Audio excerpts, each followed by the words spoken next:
Hello बच्चों, कैसे आप सभी। मैं खुशी सिंह आप सभी का स्वागत करती हूँ एग्जाम हंट के इस प्यारे से लर्निंग प्लेटफॉर्म पे। तो आइए और जल्दी जल्दी जुड़ जाइए आज का क्लास हम लोग का रहने वाला है क्वांट का नंबर सिस्टम का दूसरा लेक्चर। क्योंकि कल हम लोग का नंबर सिस्टम का पहला लेक्चर था और आज हम लोग का नंबर सिस्टम यानी संख्या पत्ती का दूसरा लेक्चर है।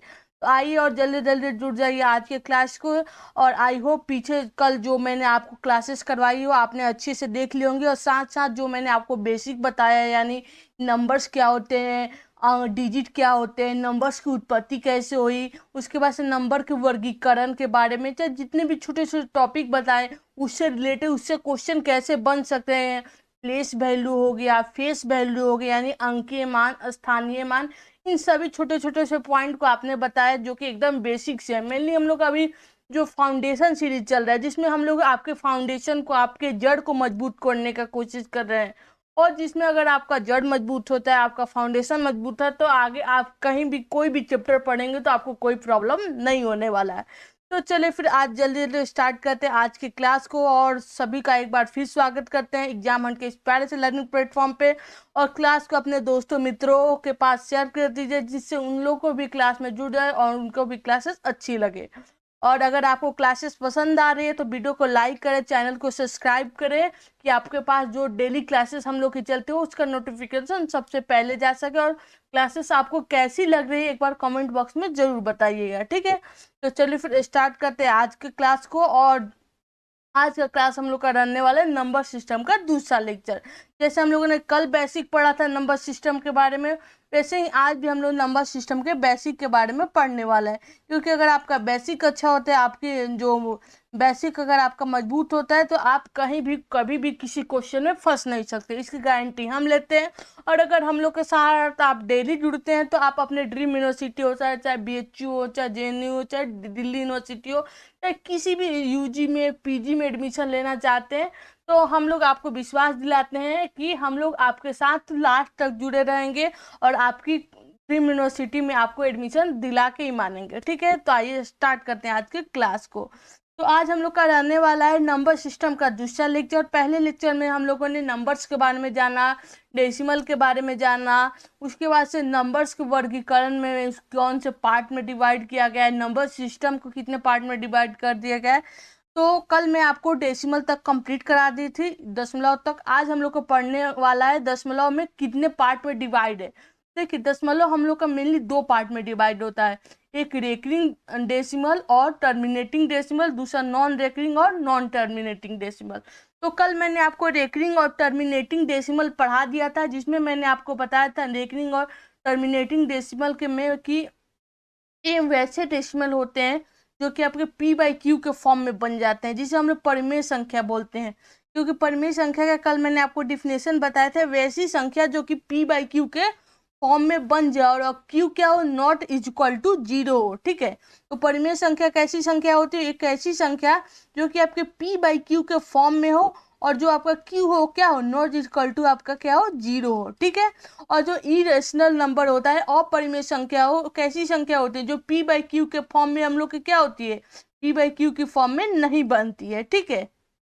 तो हम लोग की कौन सी होती है, अपरिमेय संख्या। तो मैंने नीचे आपको इसलिए लिख दिया है कि आपको पता लग सके कि जितने भी आपके रेकरिंग डेसिमल और टर्मिनेटिंग डेसिमल होते हैं यानी शांत दशमलव हो, तो अभी सभी आपके क्या होते हैं, रेशनल नंबर होते हैं यानी परिमेय संख्या होते हैं।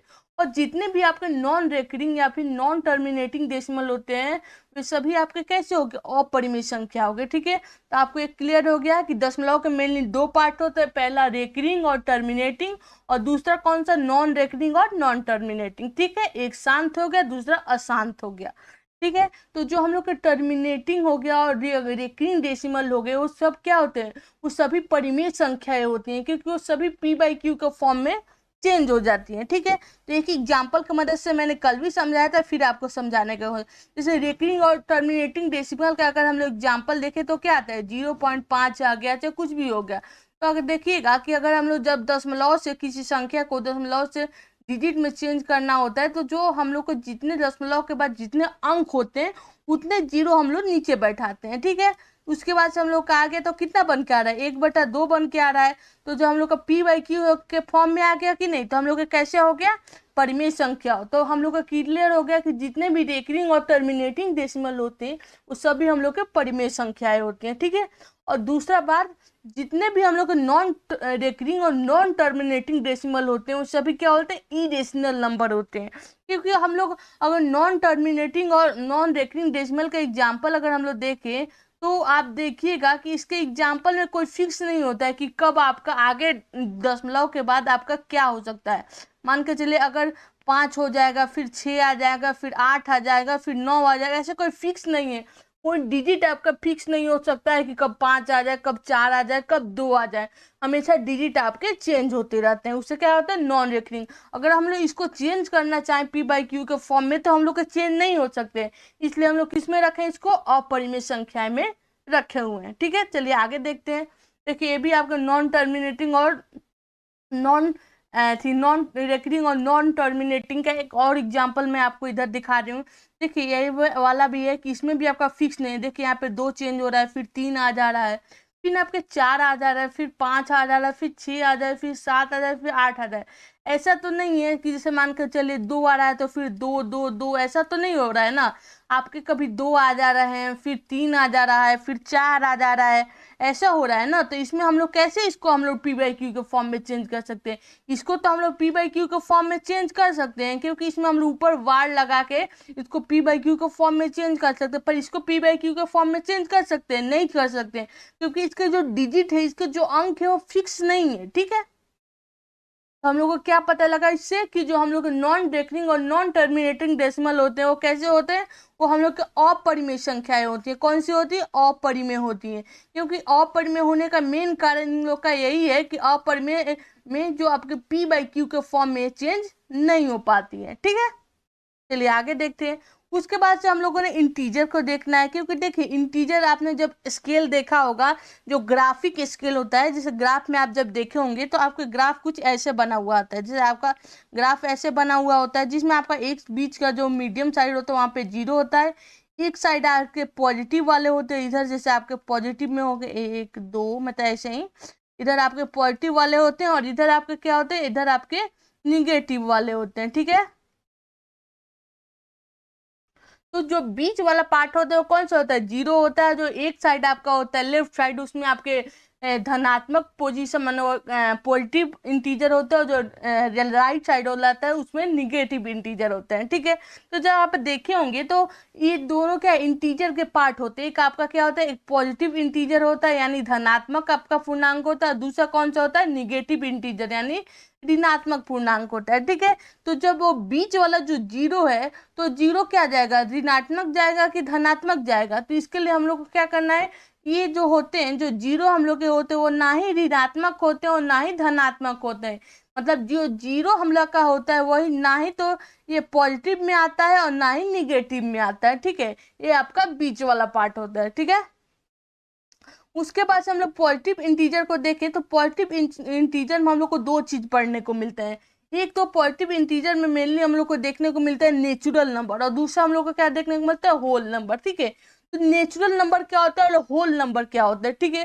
तो नेचुरल नंबर देखिए, नेचुरल का मतलब क्या होता है, प्राकृतिक संख्या, यानी जो पहले से प्राकृतिक द्वारा हम लोग को दिया गया। जैसे हम लोग अभी तो जैसे हम लोग को क्या हुआ, हम लोग जब बचपन में पढ़ते थे तो हम लोग को एक बुक दे दिया गया कि हाँ जैसे 1 होते हैं वो आपके ऐसे लिखे होते हैं, जो 2 होते हैं आपके ऐसे लिखे होते हैं, उसी शेप में तो आज तक हम लोग लिखते आ रहे हैं ना। उसी तरह जैसे नेचुरल नंबर क्या होता है, तो नेचुरल नंबर जो अगर एक से संख्या, जो संख्या एक से स्टार्ट होकर आपके इन्फिनाइट तक जाती है, जो संख्या एक से स्टार्ट होकर आपके इन्फिनाइट तक जाते हो, क्या होते हो, आपके नेचुरल नंबर होते हैं। वही संख्या अगर आपकी 0 से स्टार्ट होती है, वही संख्या अगर आपका 0 से स्टार्ट होता है और तब जाकर इन्फिनाइट तक जाता है, तो आपका क्या नंबर हो गया, होल नंबर हो गया, ठीक है। तो आपको एक बात क्लियर हो गया कि अगर कोई संख्या 1 से स्टार्ट होकर इन्फिनाइट तक जाते हो तो आपकी नेचुरल नंबर यानी प्रकृत संख्या हो गई। वही संख्या अगर आपकी 0 से स्टार्ट होती है यानी 0 से स्टार्ट होती है, उसके बाद से इन्फिनाइट तक जाती है, तो आपकी कैसी संख्या होगी, वो आपकी पूर्ण संख्या होगी, यानी वो आपकी होल नंबर हो गए, ठीक है। दोनों पॉइंट आपका क्लियर हो गया होगा। पहला पॉइंट क्या मैंने आपको बताया था, पहला पॉइंट मैंने आपको बताया था कि अगर कोई संख्या 1 से स्टार्ट होते हैं, यानी अगर कोई संख्या ऐसे 1 2 3 4 5 6 ऐसे स्टार्ट हो रही है 1 से, तो क्या हो गई, ये हम लोग की नेचुरल नंबर हुई। वही अगर संख्या आपकी 0 1 2 3 4 5 6 ऐसे स्टार्ट हो रही तो कैसी संख्या हो गई, वो हम लोग की होल नंबर होगी, यानी पूर्ण संख्या हो गई। ठीक है, दोनों पॉइंट आप लोग का क्लियर हो गया होगा। और ये दोनों पॉइंट हम लोग को किस में देखने को मिलते हैं, धनात्मक पूर्णांक में देखने को होते हैं। क्योंकि धनात्मक पूर्णांक में मेनली हम लोग का देखने का एक कारण होता है, क्योंकि आप देखे होंगे कि जो आपके पॉजिटिव इंटीजर होते हैं उसमें जो आपके नंबर होते हैं आपके प्रकृत संख्या से जुड़े होते हैं। क्योंकि आप एक एग्जाम्पल देखिएगा तो 1 2 3 4 5 6 ऐसे आपके इन्फिनाइट तक हो सकते हैं। तो ये सभी संख्या आपके कैसे होगी, आपके धनात्मक संख्या के अंदर में आते हैं, जो कि आपकी कैसी संख्या होती है, प्राकृत संख्या होती है। ठीक है, तो अगर आपसे पूछे कोई कि प्राकृत संख्या क्या होती है, तो आप बोलेंगे कोई भी संख्या जो आपकी 1 से स्टार्ट होता है और इन्फिनाइट तक जाते हो आपकी कैसी संख्या होती है, वो आपकी इन्फिनाइट का मतलब मेन होता है अनंत तक।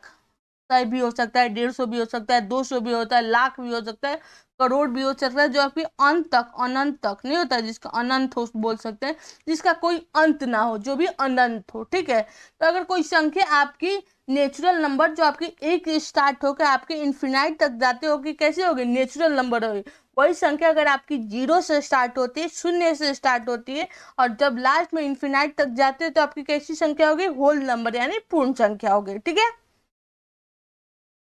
ऐसे छोटे छोटे पॉइंट को सीखना बहुत जरूरी होता है। अगर कोई बोलेगा कि मैं बहुत ज़्यादा आपको स्लो पढ़ा रही हूँ, तो ये आपकी गलती है। क्योंकि देखेंगे अगर आप पीछे का कोई भी चैप्टर उठा के देखेंगे तो एक नंबर सिस्टम हम लोगों के लिए बहुत ही इंपॉर्टेंट होता है। क्योंकि अगर आप एग्जाम में देखेंगे तो नंबर सिस्टम से आपके क्वेश्चन बहुत ज़्यादा पूछने के चांसेस होते हैं, और पूछे भी जाते हैं, चांसेस तो छोड़िए पूछे भी जाते हैं। ठीक है, और वैसे अगर आप पूरा मैथ उठा के देखिएगा तो उसमें आपको थोड़ा ना कहीं नंबर सिस्टम का आपका यूज हर चैप्टर में पढ़ने को मिल ही जाता है। इसलिए अगर आपका नंबर सिस्टम का कॉन्सेप्ट अच्छा है, क्लियर है, तो आपको आगे प्रॉब्लम कम ही होगा। ठीक है, तो देखिए इसमें कुछ होता है कि अगर कोई पॉजिटिव निगेटिव में देखिए बहुत सारे बच्चों को अगर इधर प्लस का सिंबल है, फिर प्लस है, और फिर इधर माइनस है, तो आगे क्या सिंबल आएगा, इसमें बहुत सारे बच्चों को प्रॉब्लम होता है ना। तो इसमें हम लोग को क्या होता है, इसमें हम लोग को देखने की जरूरत होती है कि हम लोग को दिक्कत ना हो। ठीक है, तो ये वाला पॉइंट भी मैं आपको यहीं पे बता दे रही हूँ, क्योंकि इससे क्वेश्चन भी पूछता है। जैसे क्वेश्चन में आपको दे देगा कि पॉजिटिव 5 है, ठीक है, फिर प्लस है, फिर -6 है, तो आपका यहाँ पे कौन सा सिंबल आएगा। ठीक है, तो जो इसका अगर इस साइड पॉजिटिव है, इस साइड निगेटिव है, तो जो लेटर आपका जो डिजिट आपका बड़ा होता है उसी का सिंबल आपके इस साइड में आता है। अगर प्लस आपका बड़ा होगा तो प्लस का सिंबल आएगा, तो अगर माइनस बड़ा होगा तो आपके माइनस का सिंबल आएगा। ठीक है,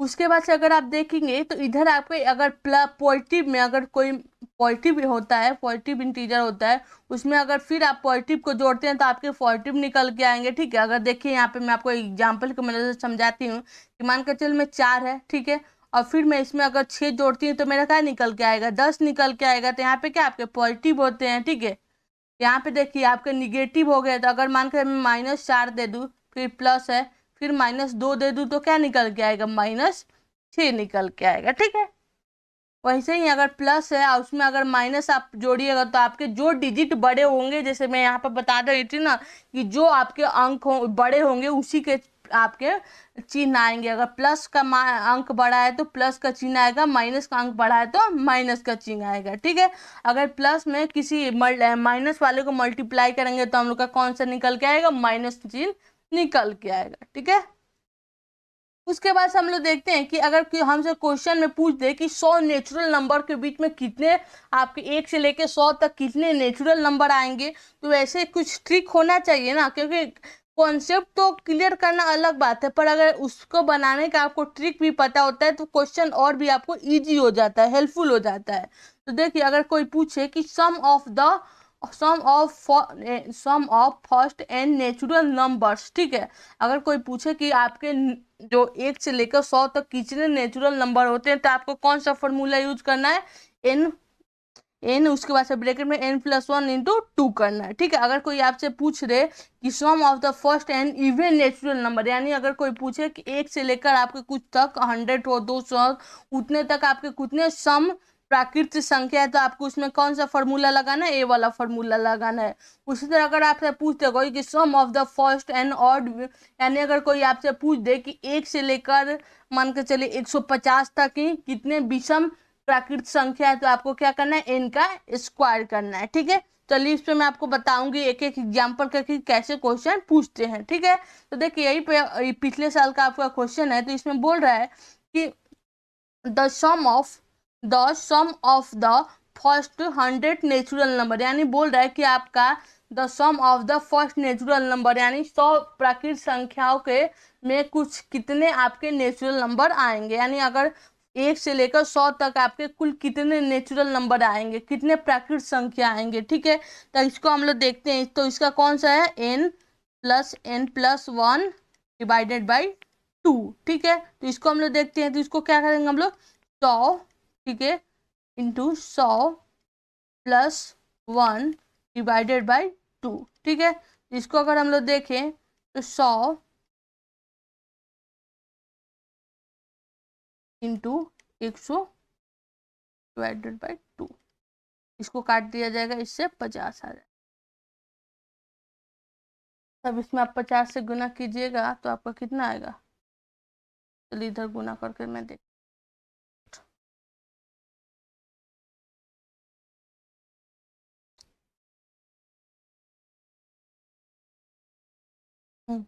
अगर आप 101 में, अगर मैं यहाँ पे 50 और 101 में गुना करूंगी तो मेरा क्या निकल के आएगा, 50, माने 5050 निकल गया। तो ऑप्शन नंबर हम लोग का ए सही होगा। ठीक है, तो आपको पता लग गया कि अगर क्वेश्चन में पूछे the first of the sum of the first 100 natural number, यानी पूछ दे कि 100 प्राकृतिक संख्याओं के आपको जोड़ने पर क्या मान आएंगे, सम करने पर क्या मान आएंगे, तो आपको कौन सा फॉर्मूला लगाना है, ये वाला फॉर्मूला लगाना है। पीछे मैंने आपको 3 फार्मूला आपको बताया है। एक तो अगर आपको नेचुरल नंबर को सम करना हो, दूसरा हम लोग को इवन नेचुरल नंबर को करना हो यानी सम प्राकृतिक संख्या को करना हो, तीसरा कौन सा बताया मैंने, ऑड इवन और ऑड नेचुरल नंबर यानी विषम सम संख्या को आपको विषम प्राकृतिक संख्या को करना हो तो। ठीक है, तो इसमें हम लोग को क्या पूछा था, नेचुरल नंबर, तो नेचुरल नंबर पूछा तो इसलिए हम लोग कौन सा लगाए, n+1 डिवाइडेड में 2। ठीक है, तो हम लोग का ऑप्शन निकल के आएगा 100। ठीक है, और n के स्थान पर हम लोग उस मान को रखना है जिसमें वो आपका लास्ट पोजीशन हो। अगर यहाँ पे आपका 150 दिया होता, मैंने 150 दिया होता, तो यहाँ पे हम लोग कितना लिखते हैं, 150। अगर हम लोग का लास्ट दिया होता है 200, तो यहाँ पे कितना लिखते हैं, 200। ठीक है, उसके बाद हम लोग देखते हैं कि इंटीजर में मैंने आपको 2 इंटीजर बताए थे, एक बताया था पॉजिटिव इंटीजर और एक बताया था निगेटिव इंटीजर, पीछे बता रही थी ना। तो उसमें पॉजिटिव इंटीजर होगा, निगेटिव इंटीजर में भी आपको 2 पॉइंट पढ़ने को मिले, एक तो इवन इंटीजर होता है और दूसरा कौन सा, ऑड इंटीजर होता है। ठीक है, तो जो इवन इंटीजर होते हैं यानी सम पूर्णांक होते हैं और जो ऑड इंटीजर होते हैं यानी विषम पूर्णांक होते हैं, तो जो सम पूर्णांक होते हैं वो वे संख्या है जो 2 से विभाजित होते हैं। कि सम संख्या का अगर कोई आपसे पूछे कि सम संख्या क्या है, तो आप क्या बताइए कि वैसी संख्या जो आपके 2 से डिविजिबल हो, जो आपसे 2 से पूर्णतः विभाजित हो जाए, वो कैसी संख्या है, सम संख्या है। और विषम संख्या अगर कोई आपसे पूछे तो आप क्या बताएंगे, वैसी संख्या जो कि आपकी 2 से विभाजित न हो सके, वो कैसी संख्या है, हम लोग का विषम संख्या है। ठीक है, ये सब छोटी छोटी बातें तो हम लोग बचपन से ही पढ़ते आने पर धीरे धीरे माइंड से निकल गया होगा। एक बार मान लीजिए कि आपका रिवीजन ही चल रहा है। ठीक है, तो हम लोग नीचे मैंने इसलिए डिफिनीशन आपको लिख दिया है कि इवन इंटीजर यानी सम पूर्णांक क्या होता है कि वे संख्या है जो 2 से विभाजित हो सके, यानी जो नंबर हो डिविजिबल कैसे हो, 2 से हो, तो कैसी संख्या है, वो आपकी सम पूर्णांक यानी इवन इंटीजर हो। और वैसी संख्या है जो आपकी 2 से डिविजिबल नहीं हो यानी 2 से विभाजित ना हो सको, कौन सी है, ऑड इंटीजर यानी विषम पूर्णांक है। ठीक है, इसके एग्जाम्पल में हम लोग देख लेते हैं। तो जो आपके इंटीजर होते हैं, जो आपके पूर्णांक होते हैं, वो आपके माइनस में भी होते हैं और प्लस में भी होते हैं। तो उसी तरह आपके जो इंटीजर वाले हो गए, इवन हो चाहे ऑड हो, वो आपके प्लस में भी हो सकते हैं और माइनस में भी हो सकते हैं। ठीक है, तो आप देखिएगा 4 को, तो आपके 4 2 से डिवाइड हो जाएगा कि नहीं हो जाएगा। अगर हम लोग 16 को देख ले तो 2 से भी हम लोग का डिवाइड हो जाएगा। वहीं इधर देखें तो इसको 2 से डिवाइड कर सकते हैं, नहीं कर सकते हैं। इसको 2 से डिवाइड कर सकते हैं, नहीं कर सकते हैं। 9 को 2 से डिवाइड कर सकते हैं, नहीं कर सकते हैं। तो जो 2 से डिवाइड ना हो सके वो कौन सी संख्या है, हम लोग का विषम पूर्णांक यानी ऑड इंटीजर है। और वैसी संख्या जो कि 2 से डिवाइड हो जाए वो कौन सी, हम लोग की सम पूर्णांक यानी इवन इंटीजर है, ठीक है। उसके बाद से देखिए इवन और जैसे हम लोगों ने ऊपर बताया कि अगर आप पॉजिटिव से पॉजिटिव में ऐड करते हैं, जैसे मैंने ऊपर बताया कि अगर आप पॉजिटिव से पॉजिटिव में ऐड करते हैं तो हम लोग का क्या बन के आता है, पॉजिटिव बन के आता है, ठीक है। वैसे ही मैंने बताया कि अगर आप निगेटिव से निगेटिव में अगर कोई संख्या को ऐड करते हैं तो हम लोग का क्या बन के आता है, निगेटिव बन के आता है, ठीक है। तो ये सब पॉइंट मैंने ऊपर बता रही थी आपको। तो उसी तरह आपके अगर इवन नंबर को इवन नंबर में आपका जोड़िएगा तो सम संख्या ही है, इवन ही आएगा। अगर आप ऑड नंबर को ऑड नंबर में ही जोड़ेगा तो आपके ऑड नंबर ही निकल के आते हैं।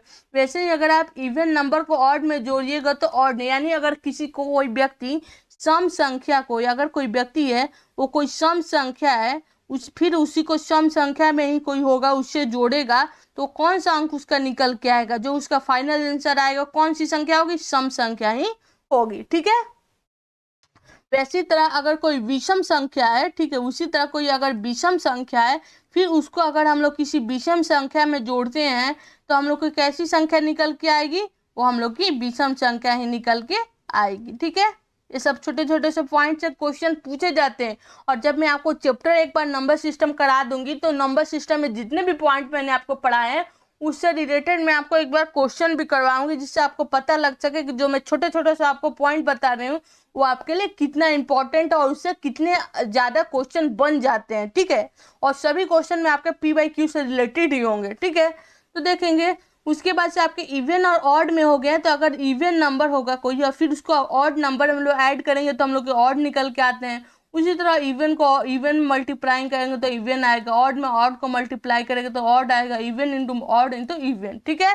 यानी देखिए मैं एग्जाम्पल के मदद से आपको समझा रही हूँ कि सम संख्या कैसे होते हैं, जो 2 से डिवाइड हो सकते हो। 4 हम लोग के 2 से डिवाइड हो सकती है, 8 हम लोग का 2 से डिवाइड हो सकता है। तो अगर इसको जोड़ेंगे तो 12 निकल के आएगा ना, और 12 कैसी संख्या है, वो भी सम संख्या है, ठीक है। अब विषम का देखते हो तो 3 हम लोग का 2 से डिवाइड हो जाएगा, नहीं होगा।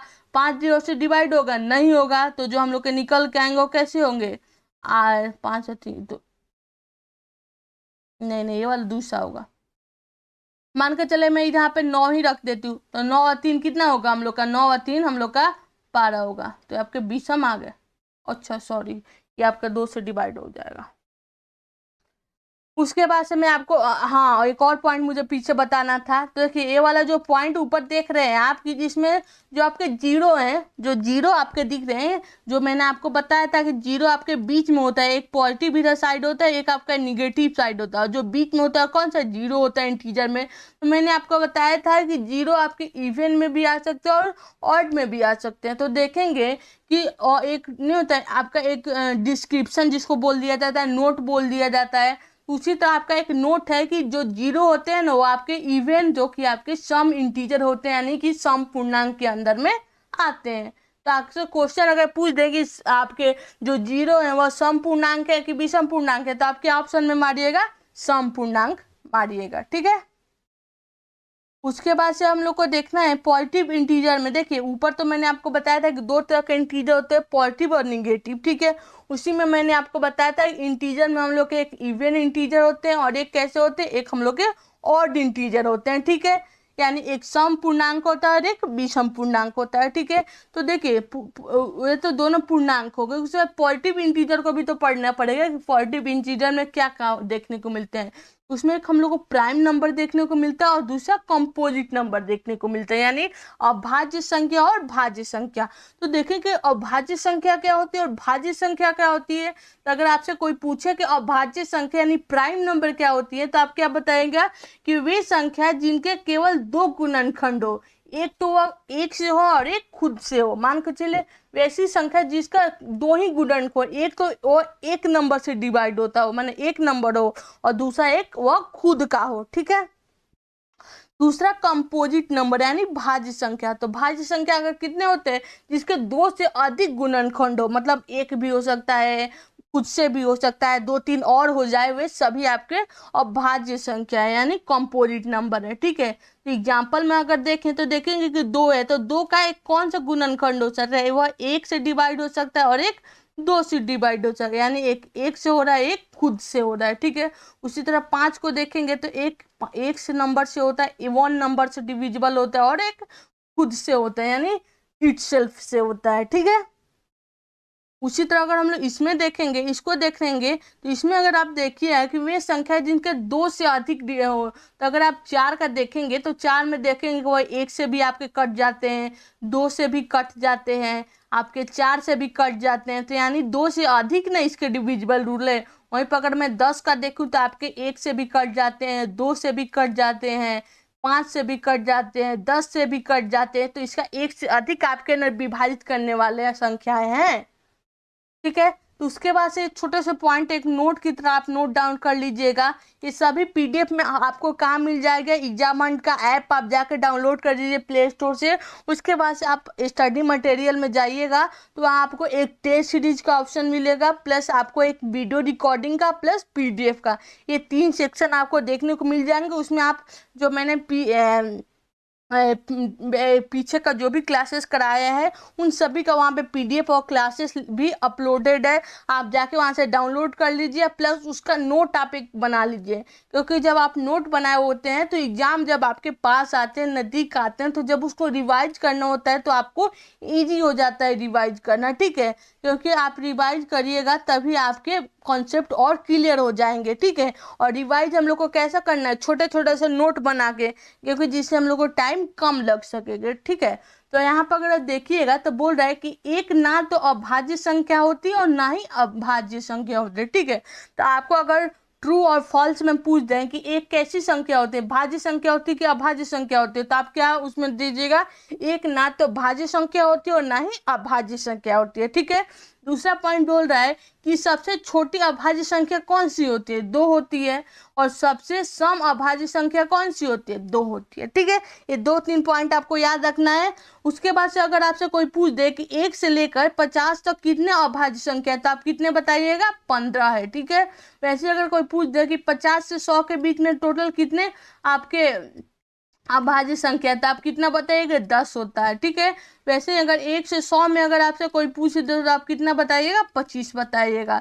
तो मैं यहाँ पर एक आपको बात बताना चाहूँगी कि जैसे जैसे आपके संख्या बढ़ते जाते हैं, जैसे आपके संख्या के मान बढ़ते जाते हैं, वैसे वैसे आपके उनके बीच के जो अभाज्य संख्या होती है, उसके अंदर जो अभाज्य संख्या होती है आपकी कम होती जाती है। अगर आपसे कोई पूछे कि 1 से 50 है, ठीक है, और 50 से 100 है, उसके बाद से अगर आपके 1000 से 1500 है, तो इसमें सबसे कम किसमें अभाज्य संख्या होगी, तो इसमें कौन सा होगा, आपका 1000 से 1500। मतलब यानी जैसे जैसे आपकी संख्या के मान बढ़ते जाते हैं वैसे वैसे उनके बीच के अभाज्य संख्या क्या होते जाते हैं, कम होते जाते हैं। ठीक है, उसके बाद हम लोग देखेंगे को प्राइम नंबर क्या होता है, यानी अभाज्य संख्या क्या होती है। तो देखेंगे कि को प्राइम नंबर होता क्या है। देखिए, प्राइम नंबर तो हम लोग देखे, अभाज्य संख्या तो हम लोग देखे कि वैसी संख्या जो कि आपको 2 से डिविजिबल हो, यानी 2 से विभाजित हो सके।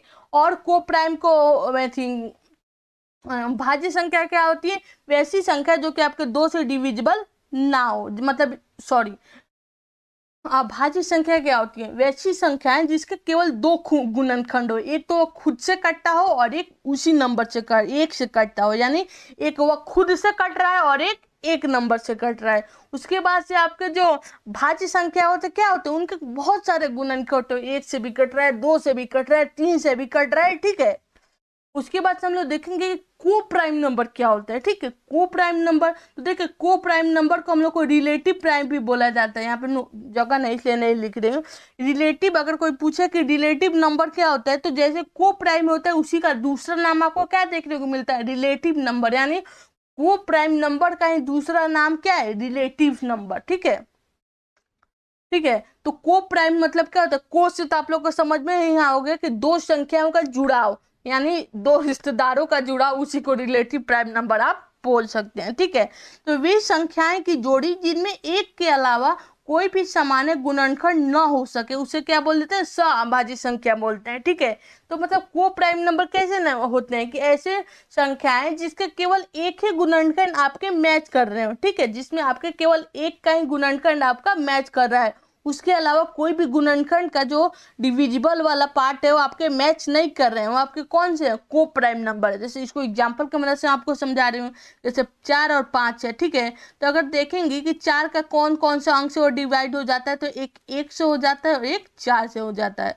फिर 5 का देखेंगे तो एक 1 से होता है और एक 5 से होता है, ठीक है। तो इसमें जो 2 डिजिट आपके सेम मिल रहे हैं, एक एक मिल रहे हैं, तो ये आपके कैसे संख्या हो गए, को प्राइम नंबर हो गए। कैसे संख्या आपके हो गए, को प्राइम नंबर हो गए। क्यों हो गए को प्राइम नंबर, क्योंकि इसमें केवल एक ही है जो आपके दोनों संख्याओं में मैच हो रहा है, ठीक है। यहीं पर अगर दो संख्या मैच हो जाता है, इधर में 4 आता है इधर भी 4 आता है, तो दो संख्या मैच हो जाता है ना, तो वह को प्राइम नंबर नहीं होता है, ठीक है। एक और एग्जांपल मैं आपको समझाती हूँ कि मान के चले इधर आपके 9 दिया हुआ है, ठीक है, और इधर आपके कौन सा दिया है, इधर आपका 3 दिया, हाँ 3 तो नहीं हो जाएगा। इधर आपके 2 दिए हुए हैं, ठीक है। तो इसका डिविजिबल देखते हैं, तो इसका 1 आ गया, ठीक है, 3 आ गया, ठीक है, इसके और एक 9 आ गए। पर इसका आप देखिएगा तो 1 होता है और एक 2 होता है, तो दोनों में कितने सेम है, 1 और 1 सेम है ना, तो दोनों में एक ही अंक ना आपके सेम आ रहे हैं, एक ही ना गुणनखंड आपका सेम हो रहा है, एक ही ना गुणनखंड आपका मैच हो रहा है। तो ये कैसी संख्या है, आपके को प्राइम नंबर है, को प्राइम नंबर यानी 100 अभाज्य संख्या है, ठीक है।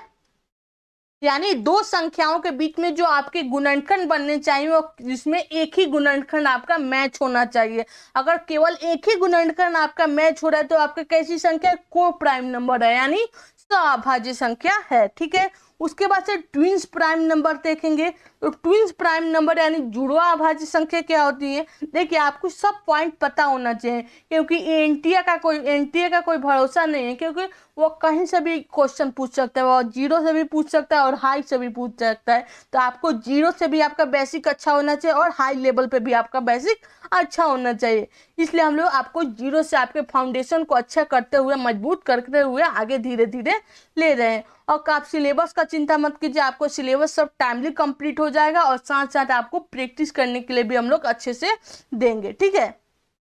तो कल हम लोग की कुछ क्लासेस लॉन्च हुई थी परसों, जिसमें आपके 4 क्लासेस, जिसमें 4 नहीं 6 क्लासेस थी, जिसमें आपके 2 सीयूटी यूजी के लिए थी और 2 सीयूटी पीजी के लिए थी, ठीक है। और प्लस टेस्ट सीरीज था, एमबीए के लिए क्लासेस थी, एमए हिस्ट्री के लिए क्लासेस थी, आपके CUET UG PG BA LLB ऐसे कुछ क्लासेस थी, ठीक है। तो ये सभी क्लासेस में अभी आपकी डिस्काउंट चल रही है, दशहरा के चलते हो गया आपके, जो कि दुर्गा पूजा है, आज दुर्गा पूजा का हम लोग का अष्टमी दिन है, ठीक है। तो आपकी, और उसके बाद छठ पूजा आने वाला है, दिवाली आने वाला है, तो उसके चलते कुछ डिस्काउंट आपका चल रहा है, जो आपके कितने तारीख तक वैलिड है, 10 अक्टूबर तक वैलिड है। तो अगर किसी को भी क्लासेस में जुड़ना है तो जल्दी जल्दी जाके क्लासेस में जुड़ जाइए, क्योंकि वहाँ पे आपको क्लासेस जल्दी स्टार्ट कराई जाएंगी। और उसके बाद से आपके अगर क्लासेस में आप जुड़ते हैं तो वहाँ पे आपको टेस्ट सीरीज हो गया, बाइलिंगुअल आपके हो गया, प्लस 24/7 आपके कोई भी प्रॉब्लम हो, आपके कोई क्वेश्चन प्रॉब्लम हो रहा है, उन सभी की सुविधा दी जा रही है।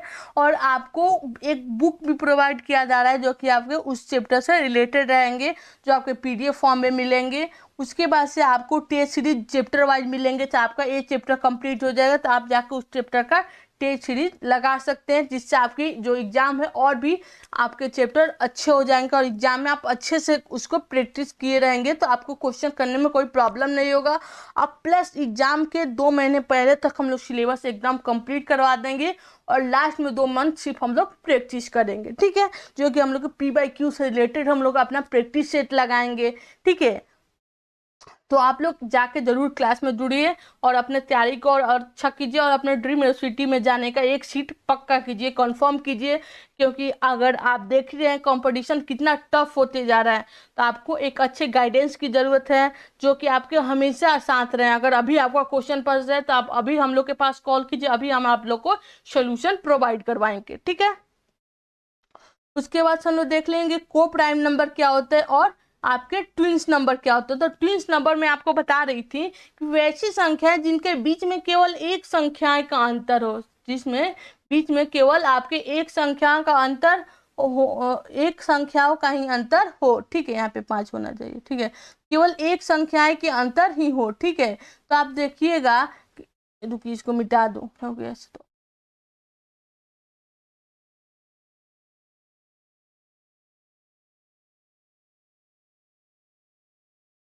यानी दो संख्याओं के जो आपके ब्रैकेट में दिए हुए, मान के यहाँ पर मैं 5 दे दूं और 7 दे दूं, तो इसके बीच में आपको कौन सी संख्या देख रहे हैं? एक 6 ही ना देखने को मिल रही है। यहाँ पे मैं अगर आपको इधर 7 दे दूं, इधर 9 दे दूं, तो इसके बीच में कितनी संख्या है आपकी? एक 8 संख्या है। यहीं पे मैं आपको 10 दे दूं और 12 दे दूं, तो इसके बीच में कितनी संख्या है? एक 11 संख्या है। ठीक है, अगर मैं आपको इधर 12 दे दूं और इधर 15 दे दूं, तो यहाँ पे आपके बीच में एक 13 बन रहा है, 14 बन रहा है, तो ये आपके को प्राइम नहीं हो रहे हैं, क्योंकि इसमें आपके दो फैक्टर बीच में, दो संख्या आपके बीच में छुपे हुए हैं।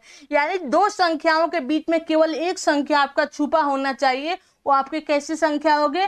जुड़वा अभाज्य संख्या हो गए, यानी ट्विंस प्राइम नंबर हो गए। तो आप देखेंगे इसके बीच में आपको केवल एक संख्या छुपा हुआ है, इसके बीच में भी केवल एक संख्या छुपा हुआ है, इसके बीच में भी केवल एक संख्या छुपा हुआ है, तो आपके कैसे हो गए? आपके ट्विंस प्राइम हो गए, यानी जुड़वा अभाज्य संख्या हो गए। ठीक है, तो आपको क्लियर हो गया होगा कि जुड़वा अभाज्य संख्या और को प्राइम नंबर क्या होता है। ठीक है, तो सबसे पहले देखेंगे कि इस पर क्वेश्चन कैसे कैसे पढ़ने को मिले। मैं अभी तो मैं सिर्फ आपको एक एक क्वेश्चन बता के दिखा रही हूँ इससे कैसे कैसे क्वेश्चन बनते हैं, पर मैं आपको जब नंबर सिस्टम का टॉपिक कंप्लीट करवा लूँगी तो एक आपको एमसीक्यू सेशन में लाऊंगी, जिसमें आपको मैं दिखाऊंगी कि मैं अभी छोटा छोटा जो आपको नोट पढ़ा रही हूँ उससे कितना ज़्यादा क्वेश्चन एग्जाम में पूछे जाना है, कितना इंपॉर्टेंट हो आपके लिए। ठीक है, तो कभी भी कोई छोटा चीज़ को देख के ऐसी नहीं होना चाहिए। ठीक है, तो देखें कि दिए गए विकल्पों में से सह अभाज्य संख्या की पहचान करें, यानी को प्राइम नंबर की पहचान करना है कि को प्राइम नंबर कौन सा है। तो अगर आप देखेंगे कि 4 ऑप्शन दिया हुआ है, तो को प्राइम नंबर को देखते हैं। तो को प्राइम नंबर कैसी संख्याएं होती हैं? जिसमें दो संख्याओं का जो गुणनखंड में केवल एक गुणनखंड आपका मैच करता हो, मिलता हो। तो सबसे पहले हम लोग 16 और जो ऑप्शन नंबर 1 है उसका देखते हैं, 16 और 25 का। अगर हम लोग 16 और 25 का देखते हैं तो 16 का गुणनखंड एक होता है, एक 2 होता है, ठीक है, एक आपके 4 होते हैं, एक आपके 8 होते हैं। ठीक है, उसके बाद से एक आपके 16 होते हैं। ठीक है, 25 का अगर हम लोग देखने जाएंगे तो एक होता है, एक आपके 5 होते हैं, एक आपके 25 होते हैं। ठीक है, यही ना होते हैं, जिसमें आपके 3 है, तो इन दोनों में कितना संख्या मैच कर रहा है? सिर्फ एक ही संख्या मैच कर रहा है ना, तो ये कैसी संख्या होंगी? आपकी को प्राइम नंबर होगी। क्योंकि को प्राइम नंबर का जब मैं आपको डिफिनीशन बता रही थी तो उसमें क्या बोलते हैं कि दोनों के गुणनखंड में केवल एक आपके गुणनखंड आपके क्या होना चाहिए? मैच करने होने चाहिए, यानी मिलता होना चाहिए। वो कैसी संख्या हो जाएंगी? सअभाज्य संख्या हो जाएगी। तो इसमें केवल एक ही ना आपका मैच कर रहा है। 5 है नहीं है, 25 है नहीं है, 2 है नहीं है, सिर्फ एक ही संख्या आपका एक नंबर डिजिट आपका मैच कर रहा है। तो वो कैसी संख्या होगी? हमने की सह संख्या होगी हम लोग की। तो कैसे हम लोग का हो गया? को प्राइम नंबर के। तो ऑप्शन नंबर 1 हम लोग का सही बन रहा है। चलिए हम लोग 36 और 39 का चेक करते हैं।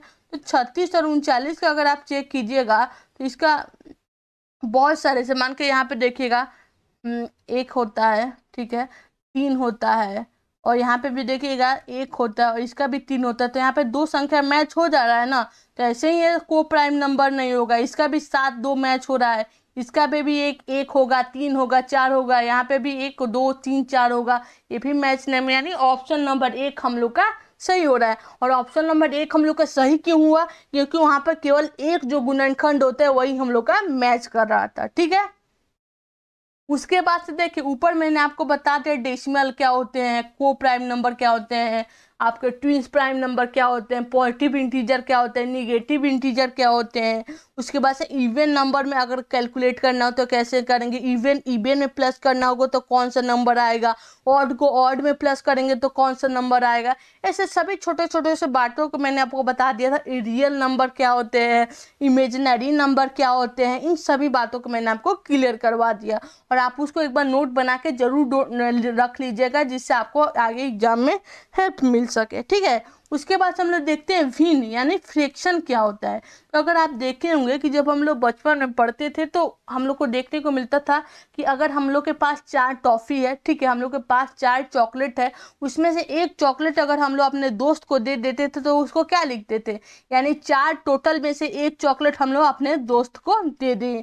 यानी जो आपके कुल होते हैं, यानी जो हम लोग के टोटल होते हैं वो हम लोग के नीचे लिखे जाते थे, और जो हम लोग के दिए हुए हैं वो हम लोग के कहाँ पे लिखे जाते जाते थे ऊपर लिखे जाते हैं, यानी टोटल हमको नीचे लिखा जाता है और जो आपके चेंजेस हुए हुए हैं वो कैसे लिखे जाते हैं, ऊपर लिखे जाते हैं। ठीक है, तो अगर भिन्न को देखें, फ्रैक्शन को देखें तो आपके दो में होते हैं, एक साइड आप ऊपर साइड आपका नॉमिनेटर होता है और नीचे साइड कौन सा डिनोमिनेटर होता है, यानी ऊपर साइड आपके अंश देखने को मिलते हैं और नीचे साइड हम लोग को हर देखने को मिलते हैं। यानी जो आपके ऊपर वाले हिस्से होते हैं, जो आपके ऊपर वाले हिस्से होते हैं उसे हम लोग क्या बोलते हैं, नॉमिनेटर बोलते हैं, यानी उसे हम लोग अंश बोलते हैं। जो आपका नीचे वाला पार्ट होता है टोटल वाला, उसे हम लोग क्या बोलते हैं, डिनोमिनेटर बोलते हैं, यानी उसे हम हर बोलते हैं।